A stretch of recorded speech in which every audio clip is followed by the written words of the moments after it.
Welcome to our channel. Today we're diving into a new mobile phone mineable Layer 1 crypto that has just launched, BLOCKDAG. Is it better than Pi Network? Let's find out. Click the link in the description to install the BLOCKDAG app and make sure you copy my referral code 08BTNZFZ. You'll need it when setting up your account. Disclaimer. I have no idea if any of these mobile phone mineable cryptos will ever amount to anything.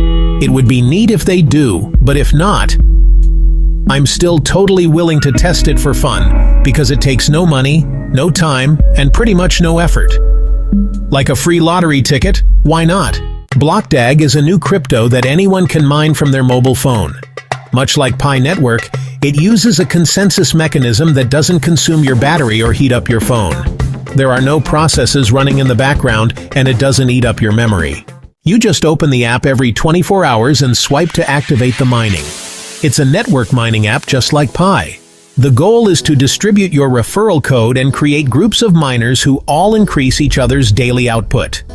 The more you grow your network, the more you mine. Here's some additional information about BLOCKDAG. Security. BLOCKDAG uses advanced cryptographic techniques to ensure the security of transactions and the integrity of the network. Accessibility. The app is designed to be user-friendly, making it easy for anyone to start mining. Community. BLOCKDAG has a growing community of miners and developers who are continuously improving the platform. Stay tuned for more updates and detailed reviews on BLOCKDAG. If you enjoyed this video and want to stay updated on BLOCKDAG and other exciting crypto projects, make sure to subscribe to our channel and hit the notification bell.